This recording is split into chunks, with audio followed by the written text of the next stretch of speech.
Salut à toi, j'espère que tu vas bien. Bon, aujourd'hui c'est un grand jour, on arrive clairement à la fin du module 2. Aujourd'hui on va voir un élément qui est très important dans ta vie de futur mannequin, c'est comment réaliser un casting, pourquoi tu vas le réaliser finalement, pourquoi on t'envoie à ce genre de casting, est-ce que ça va t'apporter finalement dans la vie personnelle comme professionnelle. Alors, on va prendre un aspect déjà très basique. L'avantage d'être en agence de mannequin, je vais pas te cacher que c'est juste génial parce que tu vas déjà avoir clairement un fichier portefeuille de clients très professionnels qui vont pouvoir te recruter pour un job, un vrai job. Un job qui est rémunéré, un job où tu es salarié, où tu es vraiment payé pour tes fonctions et un job avec des vraies marques. Ça, c'est vraiment franchement le top du top. C'est vrai que tout seul en tant que mannequin indépendant, c'est déjà plus compliqué d'accéder à cet univers de casting, sauf, je dis bien sauf, si déjà tu as de la bouteille, t'es là depuis des années, tu connais le système, que tu as rencontré plein de monde dans l'univers, que tu es déjà presque connu finalement des directeurs de casting, tu as une tête d'affiche finalement quelque part. Là, c'est déjà relativement plus simple de pouvoir avoir des contacts et de pouvoir rentrer dans ce monde. Si c'est pas le cas, sincèrement, moi je te recommande de toute façon, quoi qu'il arrive, l'agence de mannequin pour débuter. C'est vraiment la règle pour tout le monde. Ça va t'apporter tellement de choses bénéfiques. Ensuite, le fait que tu sois effectivement accompagné d'une agence de mannequin, ça va te créer une légitimité, j'arrive pas à le dire, quelque chose de plus professionnel. C'est-à-dire que tu arrives déjà avec une éthique, une marque de fabrique, et cette marque de fabrique, c'est l'entité de ton agence de mannequin, et elles ont des marques, elles sont renommées. Donc si demain tu dois travailler pour Ford, Métropolitaine, Elite Model Look, et j'en passe, ils vont plus te voir finalement comme Laetitia qui vient postuler à un casting, mais comme t'as vu, c'est la petite new face qui est rentrée chez Métropolitaine il y a pas longtemps, elle cartonne, elle décroche des campagnes de pub, faut qu'on la voit cette fille, c'est clair, elle est canon, elle est juste géniale. Donc tu vois déjà, on est déjà plus vu comme le petit mannequin invisible qui tout d'un coup est passé très très visible. On arrive avec une accroche et une éthique de son agence. Donc déjà, quand tu choisis ton agence de mannequin, clairement aussi tu choisis son histoire, tu choisis son parcours et tu choisis ses clients. Donc c'est pour ça que je te disais dans le module juste avant, il est vraiment vraiment important de choisir l'agence qui te ressemble clairement parce que c'est vraiment ce qui va en dégager à ces castings. Alors, qu'est-ce qui va se passer à ces castings? On est un peu des êtres humains, on a toujours un peu, on va dire, d'ego personnel à se dire j'ai pas réussi mon casting, c'est une catastrophe. Ok. Alors, qui dit casting, qui dit plusieurs tests. C'est impossible que dans une semaine tu décroches tous les castings, mais clairement statistiquement c'est pas possible. Donc déjà, tu vas faire énormément de castings régulièrement, très très très régulièrement en fait, jusqu'à un jour où tu vas décrocher plusieurs castings, des fois tu sais pas pourquoi, et bam bam bam bam, ça décroche. C'est juste magique. Et il y a des fois, c'est la catastrophe. Pendant des semaines, t'es là, tu traînes les pieds et tu te dis mais qu'est-ce qui se passe, qu'est-ce qu'ils ont en ce moment, il se passe rien. C'est comme ça. C'est qu'à un moment donné, tu peux pas répondre au domaine du marché totalement, et puis tu peux pas avoir que des bonnes vagues en fait de casting où c'est sûr ça va se matcher, l'agence ça serait comme une dingue, mais ça marche pas comme ça. Donc forcément, tu vas faire beaucoup de castings très très très régulièrement, c'est normal. Et en même temps, ça va te permettre de t'entraîner. Parce que moi, je pars toujours d'un principe que, en fait, un an dans un casting, c'est pas une porte fermée, c'est une porte qui s'ouvre. Je t'explique. Si tu as une certaine éthique quand tu te présentes, que tu es bienveillant, que tu es agréable, que tu es souriant, il y a de grandes chances que ce directeur de casting ait envie de te revoir. Alors, soit vraiment, il passe toujours par l'agence de mannequin et il va systématiquement te rappeler, soit tout simplement, il va garder ton composite que tu vas lui laisser sur place le jour du casting. Et l'avantage, c'est qu'il va pouvoir te rappeler peut-être pour un autre casting qui correspondra beaucoup plus à ta demande. Donc clairement, les castings, pourquoi les réaliser? C'est complètement vital, ça fait partie de la vie d'un mannequin. Aujourd'hui, tu pourrais pas être mannequin sans casting, ça serait impossible. Tu ne pourrais pas faire des castings en les décrochant les uns derrière les autres, ce serait impossible. En fait, ça fait partie du rythme de croisière d'un mannequin que de faire des castings, d'avoir des résultats et aussi d'avoir des échecs. Alors qu'ils ne sont pas vraiment des échecs parce que ça t'ouvre plein d'autres portes, mais dans l'idée, ça fait partie de ton job. Donc en fait, quand tu deviens mannequin demain, faut que tu comprennes que tu vas avoir des clients, que tu vas avoir des refus, tu vas avoir des validations, tu vas avoir des super shootings, tu vas avoir des shootings un petit peu moins sympathiques, tu vas rencontrer plein de monde complètement différent. Enfin, il faut vraiment que tu comprennes que c'est un vrai job à part entière et que en fait les castings font partie de ce job. Et quand on te dit non, c'est normal. Voilà. c'est tout à fait normal, ça fait partie de ton taf. C'est comme ça que ça doit marcher. Moi, j'en ai fait des milliers. À chaque fois, des fois, on me disait non, ça marchait pas. Il y a des fois, on me disait oui. Alors, il y a des fois, c'était justifié parce qu'effectivement, j'étais pas dans la norme. Il y a des fois, c'était vraiment pas justifié. Tu te dis, je comprends pas pourquoi l'agence m'a envoyé. Bah, parce que tout simplement que des fois, le client, il change d'avis en cours de route. Il a voulu une blonde, il y a une brune à la fin. Des fois, ils sont pas très clairs dans ce qu'ils veulent. Au début du casting, ils étaient au tout début du casting. Puis finalement, au fil de l'eau, ils se sont finalement aperçus que ça fonctionnait pas avec les blondes, donc ils préféraient des brunes. Sauf que entre-temps, l'agence d'avant, elle avait déjà envoyé finalement toutes les blondes. Et puis en fait, les blondes qui arrivent, elles se retrouvent avec des brunes. Tu vois un petit peu le truc. Donc des fois, tu regardes les directeurs de casting et là, tu fais, ouais. Bah là, c'est pas gagné et entre nous, je suis pas sûre d'être sélectionnée. Et c'est normal que ça te mette des doutes parce que du coup, tu arrives dans un univers où bah, tu sais pas trop. Alors, du coup, moi, les meilleurs conseils que je peux te donner, c'est vraiment dans un casting, tu restes. Mais vraiment toi-même. Vraiment. Donc, t'emmènes des photos qui te ressemblent. Vraiment. Parce qu'ils ont besoin de te voir tel que tu es. Donc, n'arrive pas avec des books archi retouchés de partout. C'est pas possible. De toute façon, l'agence te fera jamais valider ça. Et à un moment donné, sois en accord avec toi-même, quoi. N'essaie pas d'être plus, n'essaie pas d'être moins. Moi, il y a des fois, franchement, je me retrouvais dans des conditions sur des castings. Fallait voir les trucs. Je me suis dit, bon, bah, je serais pas retenue. Et puis finalement, j'étais retenue.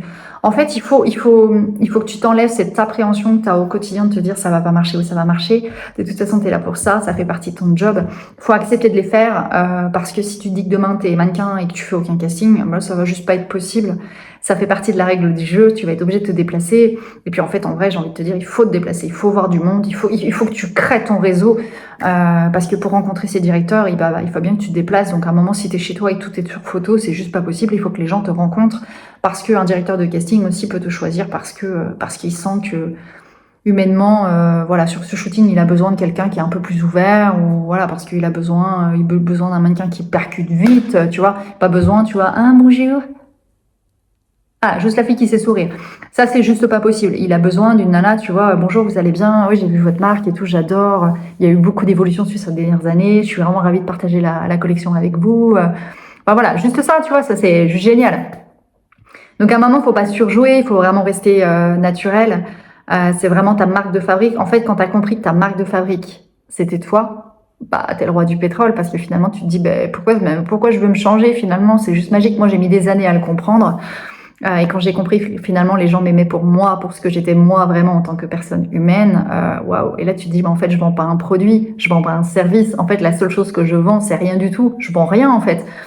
C'est juste les gens ils m'aiment pour ce que je suis moi en fait. Et bien directeur de casting c'est ça, ils cherchent un produit, mais avant tout ils cherchent aussi un humain qui comprenne effectivement le rôle, la mission de la journée, etc. Puis quelqu'un qui soit à l'aise. C'est vrai que des fois ça peut être plus un casting parce que les filles savent beaucoup plus poser. Donc des fois tu peux arriver à un casting et le gars il va te dire bah écoutez on fait quelques tests là rapidement, on se met sur le fond blanc et tu me prends 7-8 positions à la minute. Tu vois, tu bouges. C'est l'objectif. Donc là tu as le photographe qui va faire ses rushs en 2 secondes. Ça va être en méthode connectée, donc du coup ils vont voir les rushs comme ça à la bam tout de suite, c'est-à-dire que là en gros, bah toi tu me vois à la caméra, bah là je vais faire les pauses, tu vois, et 1, et 2, et 3.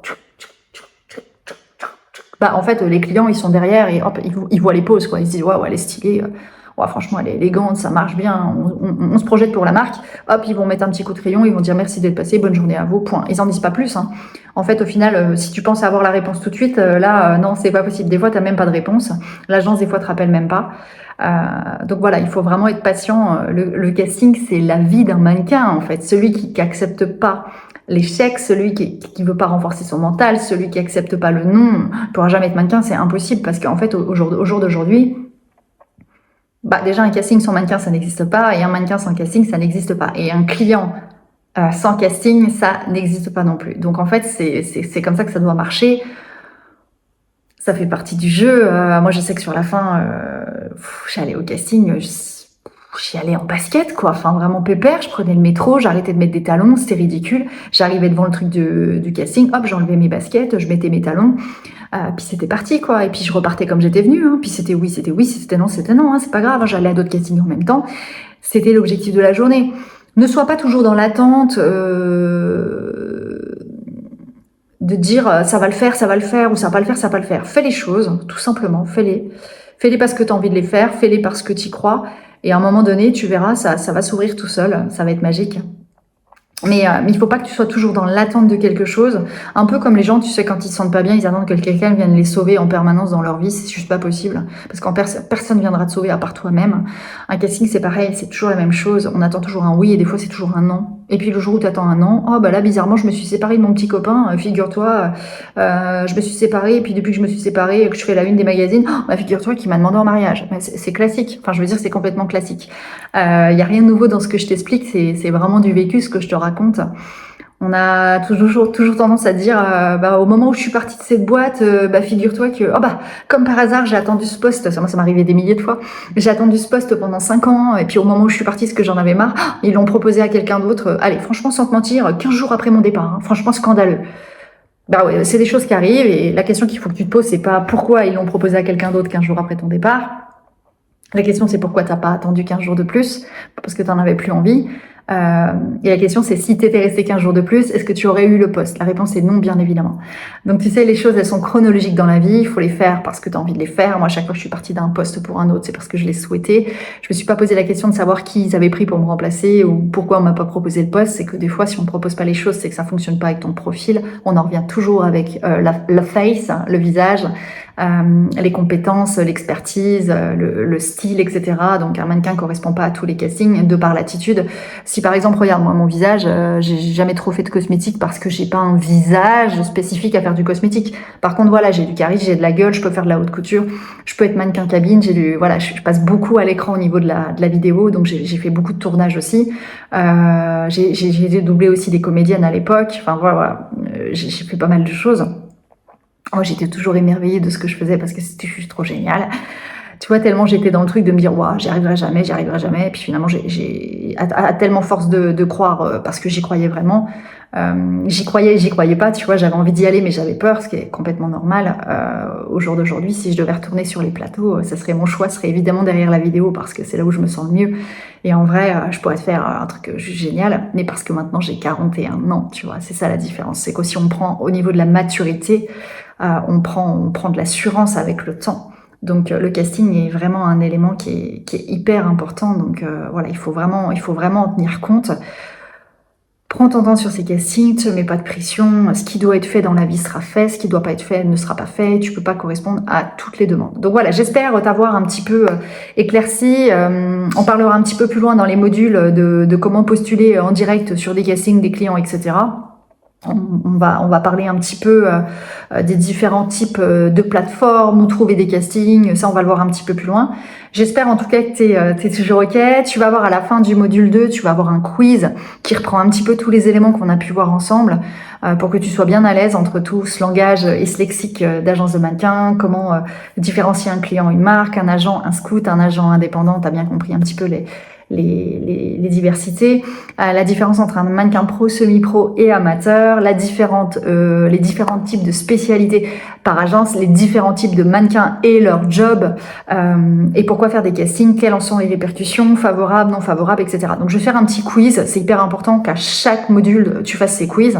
C'est vraiment pas pour t'embêter et te mettre des notes scolaires, parce que crois-moi, moi j'aime pas l'école du tout, c'est vraiment pas pour t'embêter, mais là dans l'idée c'est vraiment que ce que j'ai besoin c'est que tu aies vraiment une compréhension des cours que je te donne, en tout cas de la formation, parce que plus vite tu vas comprendre comment l'univers de la mode fonctionne, plus vite tu vas te sentir chez toi. Et si tu te sens chez toi, forcément tu décrocheras des castings beaucoup plus vite. Et ça va se ressentir, parce que quand quelqu'un il arrive, il est lumineux, il est professionnel, il est dans son élément, clairement ça se voit. Ça se voit vraiment. Là, moi, demain, tu m'enlèves de la photo, je suis malheureuse. Bon, je vais pouvoir faire plein d'autres trucs. En vrai, je suis quelqu'un qui est très compétent dans plein de domaines. Mais moi, ce que j'aime par-dessus tout, c'est l'entraide, la bienveillance, la photo, le graphisme, la communication, le marketing, les marques. Moi, j'adore ça, tu vois. Je suis vraiment faite pour tout ça, le stylisme, voilà.